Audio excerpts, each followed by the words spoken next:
السلام علیکم ورحمۃ اللہ تعالی وبرکاتہ نحمده ونصلي ونسلم على رسوله الكريم اما بعد فاعوذ بالله من الشیطان الرجیم بسم اللہ الرحمن الرحیم ان اللہ وملائکته یصلون علی النبی یا ایها الذین آمنوا صلوا علیہ وسلموا تسلیما اللهم صل على سيدنا ومولانا محمد معدن الجود والكرم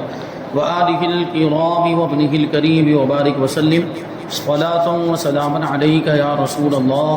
صلی اللہ تعالی علیہ وسلم۔ آیت نمبر 128 کی تفسیر ہے۔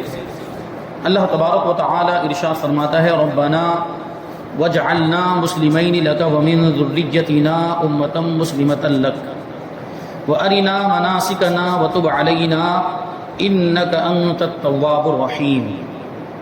یہ حضرت ابراہیم علیہ السلام اور حضرت اسماعیل علیہ السلام کی دعا ہے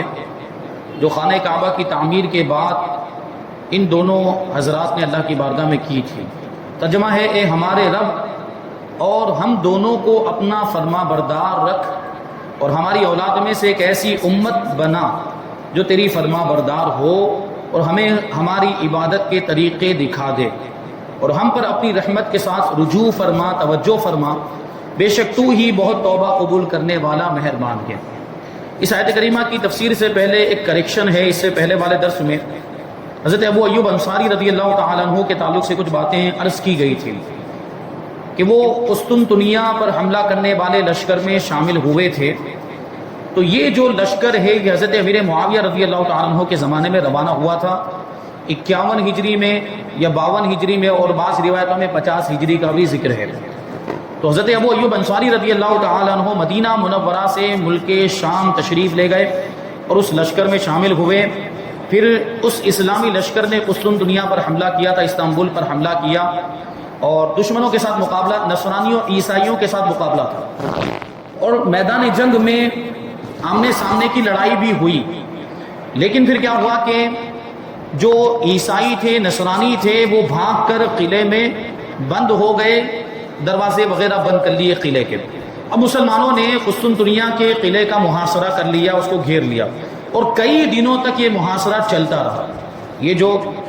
قلعے کو جو گھیرا تھا مسلمانوں نے، کئی دنوں تک یہ معاملہ چلتا رہا۔ اب چونکہ جو مسلمان تھے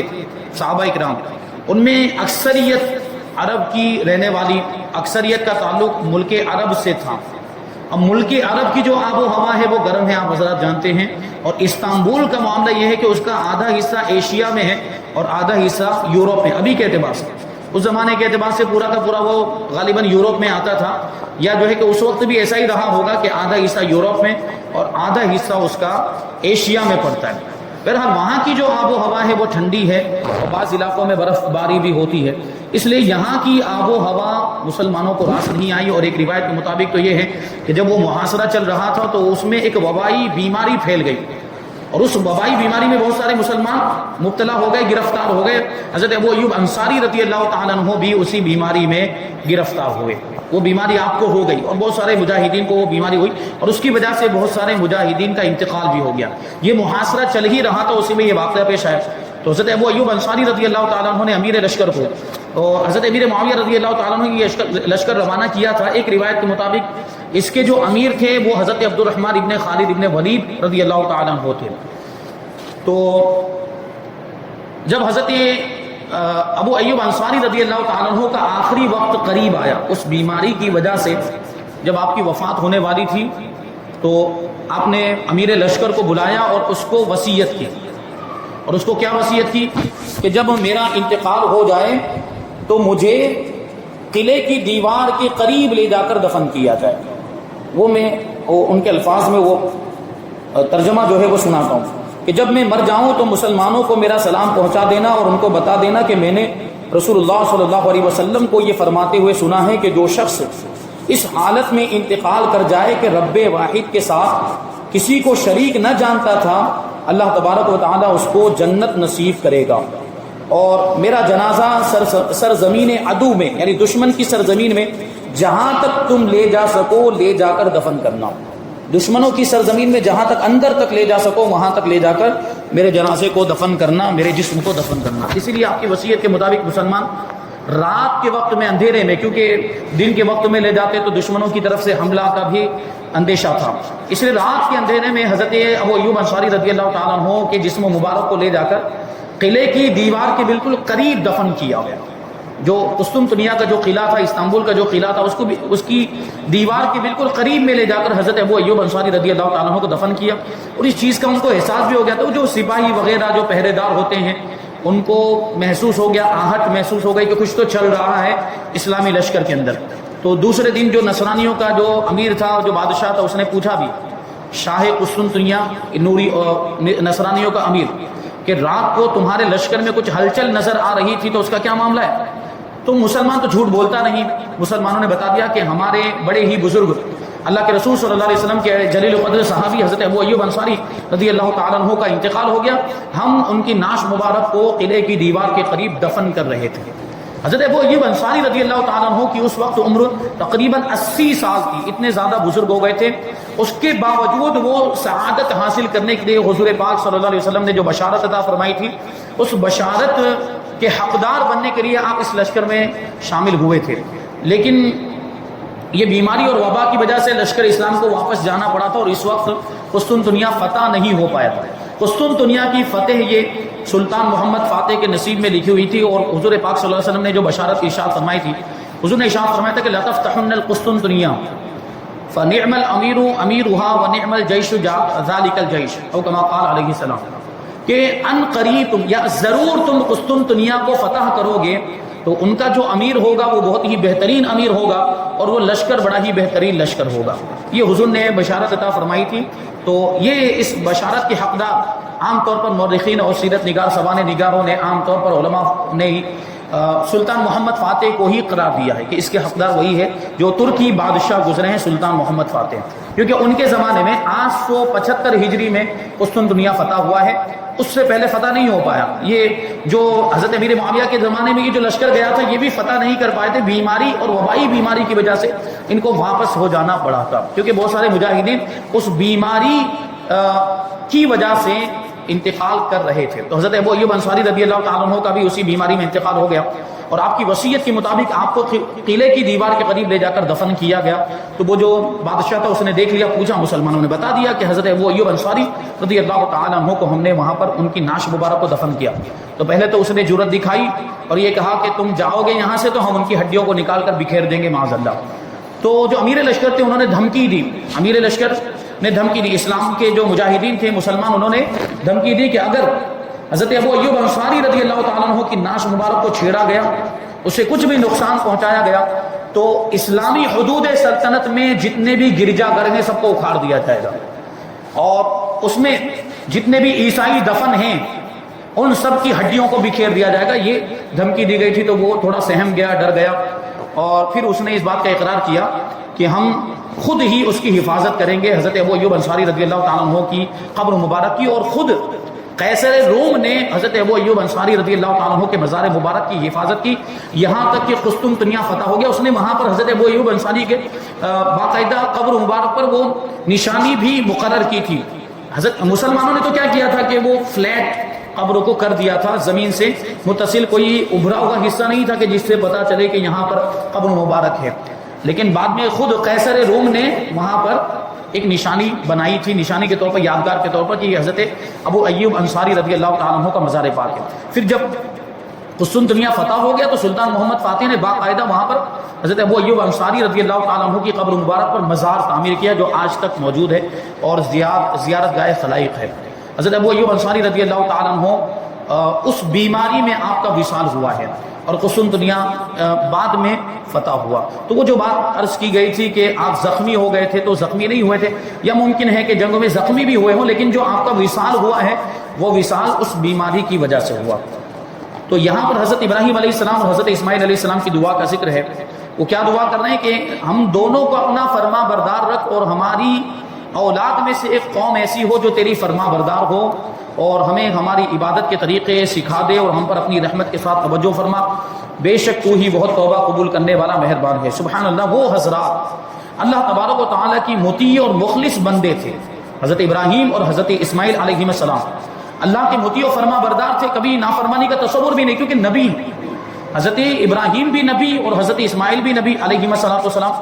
اور نبی سے کوئی گناہ ہو ہی نہیں سکتا ہے، وہ تو معصوم بندے ہیں، انبیاء کرام تو معصوم ہوتے ہیں، ان سے گناہ کا صدور ناممکن اور محال ہے۔ اس کے باوجود یہ دعا کر رہے ہیں اللہ کی بارگاہ میں۔ پھر بھی یہ دعا کیوں مانگ رہے؟ اس لیے مانگ رہے ہیں کہ مزید اطاعت و عبادت، اخلاص اور کمال نصیب ہو جائے۔ حضرت ابراہیم اور حضرت اسماعیل علیہ السلام معصوم ہیں، آپ کی طرف سے توبہ یہ تواضع یعنی عاجزی کے طور پر تھی، اور اللہ تبارک و تعالیٰ کے اللہ کے نیک بندوں کے لیے تعلیم کے لیے تھی، یعنی بعد میں دوسرے لوگوں کے لیے بھی نصیحت ہو جائے کہ کوئی اچھا کام کیا جائے، کوئی عبادت کا کام کیا جائے تو اس کے بعد دعا بھی مانگنی چاہیے اور توبہ بھی کرنی چاہیے۔ یہ بعد والوں کی تعلیم کے لیے حضرت اسماعیل علیہ السلام اور حضرت ابراہیم علیہ السلام نے دعا کی تھی۔ خانہ کعبہ اور اس کا قرب، قبولیت کا مقام، خانہ کعبہ ظاہر سی بات اللہ کا گھر ہے، وہاں پر دعا مانگی جائے تو وہاں دعا کی قبولیت کی امید بڑھ جاتی، بلکہ یہ روایت آپ کو معلوم ہونی چاہیے، فرمایا گیا کہ جو شخص زندگی میں پہلی مرتبہ خانہ کعبہ میں حاضر ہو، مسجد حرام میں حاضر ہو، اور سب سے پہلے خانہ کعبہ پر جو نظر پڑے تو اس کے بعد جو دعا کی جاتی ہے وہ دعا قبول ہوتی ہے، یہ روایت میں آیا ہے، اور لوگ اس پر عمل بھی کرتے ہیں، فقہاء و مشائخ نے بھی اس پر عمل کیا ہے۔ جیسے ہمارے امام اعظم ابو حنیفہ رضی اللہ تعالیٰ عنہ کے بارے میں ہے کہ آپ جب پہلی مرتبہ خانہ کعبہ میں پہنچے، مسجد حرام میں پہنچے، اور آپ کی پہلی نظر جب خانہ کعبہ پر پڑی، بیت اللہ شریف پر پڑی، تو آپ نے کیا دعا کی تھی؟ حضرت امام اعظم ابو حنیفہ رضی اللہ تعالیٰ عنہ کی ذہانت بڑی مشہور ہے، ابھی پہلی مرتبہ دعا کرنی، اور وہ ایسی دعا ہے، ہمیں ایک ہی دعا کا موقع ملا ہے ابھی یہاں پر کہ ایک دعا ایسی کی جائے وہ دعا قبول ہوگی، تو اب کون سی ایسی دعا کی جائے؟ مطلب دنیا مانگی جائے یا آخرت مانگی جائے یا دنیا میں تو بہت ساری چیزیں ہیں، کیا مانگے کیا نہ مانگے، تو بڑی تفصیل ہوتی ہے اس میں، کون سی دعا اس میں قبول ہوگی کہ کون سی نہیں ہوگی، کون سی پہلی مانی جائے گی، کون سی بعد والی مانی جائے گی، یہ مسئلہ تھا۔ لیکن امام اعظم ابو حنیفہ رضی اللہ تعالیٰ عنہ نے ایسی دعا کی کہ جو ساری دعاؤں کو شامل ہو گئی۔ امام اعظم نے کیا دعا کی تھی؟ امام اعظم ابو حنیفہ نے خانہ کعبہ کو پہلی مرتبہ دیکھتے ہی یہ دعا کی تھی کہ اے پروردگار تو مجھے مستجاب الدعوات بنا دے۔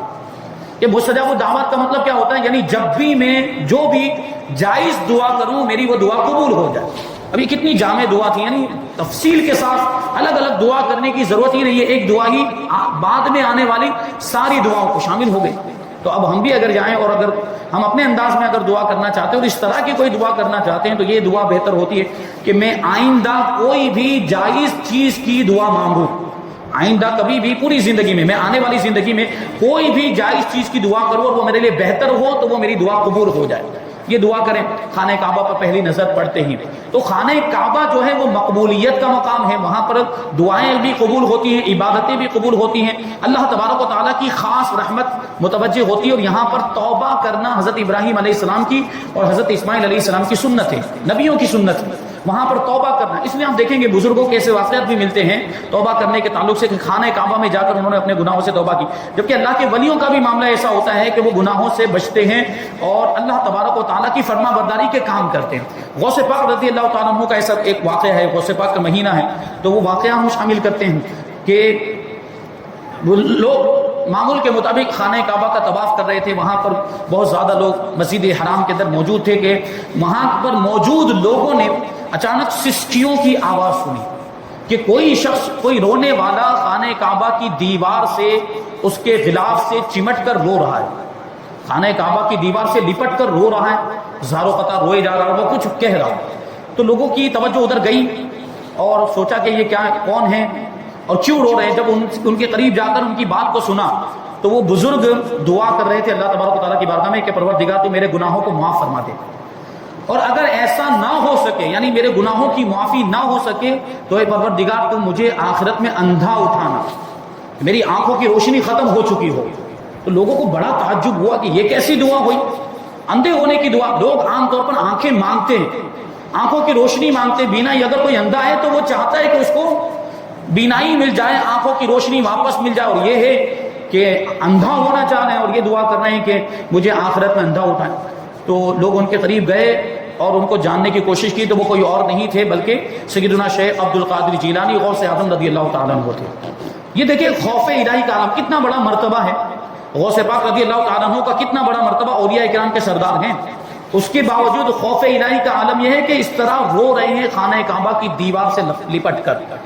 اور غلاف سے چمٹ کر رو رہے ہیں، اپنے گناہوں کی معافی مانگ رہے، تو ہم اور آپ کس کیٹیگری میں ہیں؟ ہمارا آپ کا کیا شمار؟ اللہ کے اتنے بڑے ولی جب رو رو کر اپنے گناہوں کی معافی مانگ رہے ہیں، توبہ کر رہے ہیں، تو ہمیں تو کتنی زیادہ توبہ کرنی چاہیے، ہمیں تو اللہ کی بارگاہ میں کتنا رونا اور گڑ گڑانا چاہیے، کیونکہ ہم تو سر سے لے کر پاؤں تک گناہوں میں ڈوبے ہوئے ہیں، ہمارا تو یہ حال ہے۔ تو پھر ان لوگوں نے پوچھا، غوث پاک رضی اللہ تعالیٰ عنہ سے پوچھا کہ یہ دعا کیوں کر رہے ہیں آپ، اندھا ہونے کی دعا کیوں کر رہے ہیں؟ تو غوث پاک رضی اللہ تعالیٰ عنہ نے جواب دیا کہ اگر میرے گناہوں کی معافی نہیں ہو سکی، اللہ تبارک و تعالیٰ نے میری توبہ قبول نہیں کی، تو قیامت کے دن مجھے بہت زیادہ شرمندگی کا سامنا کرنا پڑے گا، کیونکہ میدان محشر میں تو سب جمع ہوں گے، اولین آخرین، جب سے دنیا بنی وہاں سے لے کر جب تک دنیا قائم رہے گی وہاں تک کے لوگ جمع ہوں گے، تو سب کے سامنے مجھے شرمندگی کا سامنا ہوگا اگر میرے گناہوں کی معافی نہیں ہوئی۔ اللہ تبارک و تعالیٰ نے اگر مجھے میری توبہ کو قبول نہیں کیا، اس لیے میں اندھا اٹھنا چاہتا ہوں تاکہ تھوڑی شرمندگی کم ہو۔ یہ غوث پاک رضی اللہ تعالیٰ عنہ کا خوف خدا، اللہ تبارک و تعالیٰ نے اتنا بڑا مرتبہ عطا فرمایا، اس کے باوجود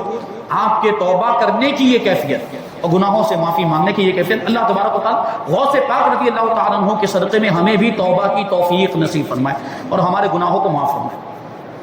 پھر آگے ہے وَأَرِنَا مَنَاسِكَنَا، ہمیں ہماری عبادت کے طریقے سکھا دے۔ تو معلوم ہوا کہ عبادت کے طریقے سیکھنا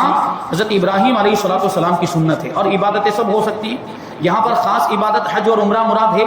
اور دوسری عبادتیں بھی، ہم نماز کا طریقہ سیکھیں تو یہ بھی حضرت ابراہیم علیہ السلام کی سنت ہے۔ کوئی عمرہ کرنے کے لیے جا رہا ہے، کوئی حج کرنے کے لیے جا رہا ہے، تو اس کا طریقہ سیکھنا ضروری بھی ہوتا ہے تاکہ وہاں پر کوئی گڑبڑ نہ ہونے پائے، تو وہ سیکھے، تو یہ حضرت ابراہیم علیہ السلام کی سنت پر عمل کرنے کا ان کو ثواب ملے گا۔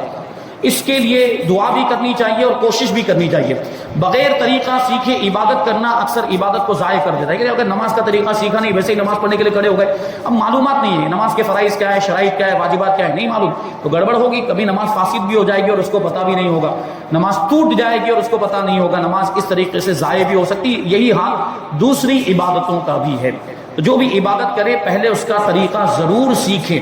اور اس کے لیے جو ضروری چیزیں ہیں ان کی بھی معلومات حاصل کرے۔ حضرت انس بن مالک رضی اللہ تعالیٰ عنہ سے روایت ہے کہ رسول کریم صلی اللہ علیہ وسلم نے ارشاد فرمایا کہ ہر مسلمان پر علم سیکھنا فرض ہے، یعنی جس علم کی روزمرہ کی زندگی میں ضرورت پڑتی ہے، جیسے عبادتوں کا علم، نماز کا طریقہ، کیونکہ نماز تو روزانہ پڑھنی ہے، تو نماز کے ضروری مسائل سیکھنا ہر مسلمان پر لازم اور ضروری ہے،